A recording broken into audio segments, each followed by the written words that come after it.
Tout l'été, les journalistes de TF1 vous font voyager en vous faisant découvrir leur petit coin de paradis.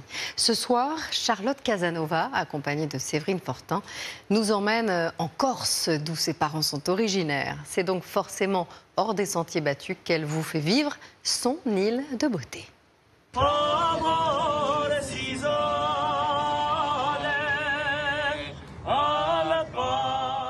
va ouvrir la fenêtre pour sentir l'odeur du maquis.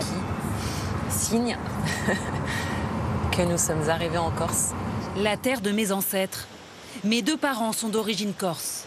Nous longeons la mer, mais je vous emmène dans un lieu un peu secret. La rivière de Guagno-les-Bains, au nord d'Ajaccio. L'été, plutôt qu'à la plage très touristique, c'est ici que les locaux se rafraîchissent. Parce que c'est mieux que la mer, l'eau elle est meilleure, il y a plus de trucs. Plein de choses, les belles montagnes, tout le monde est gentil et c'est cool. Monique, 89 ans, nous raconte un temps que Jonah n'a pas connu. On n'avait pas d'eau, donc on allait à la rivière, on lavait le linge, on se lavait. On avait un seau hygiénique, on versait le seau hygiénique dans la rivière et on remontait fièrement avec de la menthe dans le seau hygiénique. Et ça, c'est tout le monde faisait ça. Hein.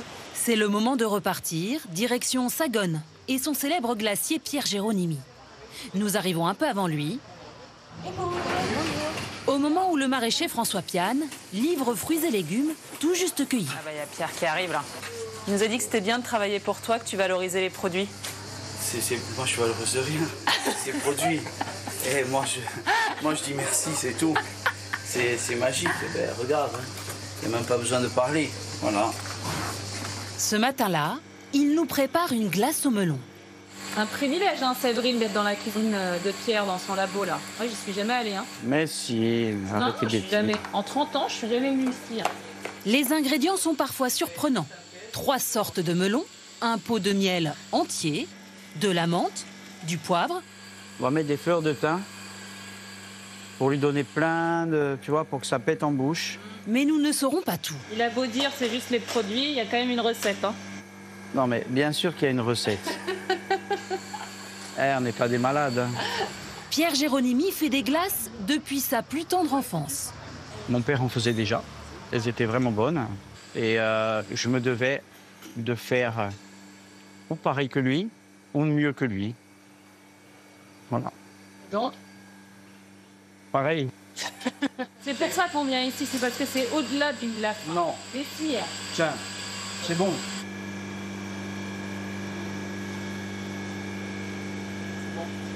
Non loin de là, j'ai découvert il y a quelques mois un lieu hors du temps, les bains de Caldanel. Après une randonnée ombragée d'une quarantaine de minutes, nous sommes accueillis par Oreo, le maître des lieux, puis par Antonia, sa propriétaire. On est ici sur une ancienne station thermale qui a été tenue jusqu'en 1939 par les arrière-grands-parents d'Andrea, mon mari. On va mettre ses téléphones en mode avion s'il vous plaît et en silencieux pour profiter de ce moment. Le couple a rénové ses bains romains il y a 3 ans. Je me réjouis de plonger là-dedans. L'eau sulfurée est à 34 degrés toute l'année. Le plateau. Et pour accompagner ce moment de détente, un apéritif corse. On se détend carrément. Surtout pour moi, c'est une relâche complète. C'est bouleversant et ça m'émeut et voilà. Et la nature est vraiment belle. Après 1 heure de gourmandise et de baignade, pour 45 € par personne, une dernière surprise aux aires de safari au sein de la propriété. J'adore ça, c'est trop chouette. On repart, on a un paysage à couper le souffle. Comme ce coucher de soleil en bord de mer. Nous le retrouvons à 45 km de là. Ce soir, on passe la soirée dans le village de Péry, un village traditionnel corse, parce qu'on va aller assister à un concert de musique. Vous entendez déjà la musique, c'est un festival itinérant.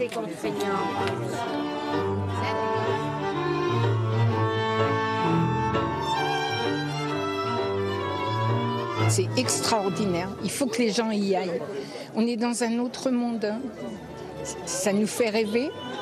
Il y a des gens qui viennent en Corse pour le festival et de là ils connaissent la Corse et de là ils visitent et de là ils ont envie de connaître, ils vont dans les restaurants et en fait ça fait vivre quelque chose de fort. Dernière étape de notre périple. Les gens ils pensent que c'est que dans les vidéos TikTok, mais non. J'y vais. Comment allez-vous? Nous retrouvons mes parents à Christinach, Vous allez bien? chez le charcutier à connaître, Pascal Santouch. Marie-Pierre. Il n'ouvre les portes de sa ferme qu'à ses amis. Là, il n'est pas moi. Donne à qui, là, Pascal? Voilà, comme ça. On va à l'atelier maintenant. Allez, Andem. Tu adores ça? Oh, mille odeurs. Marie-Pierre, regarde.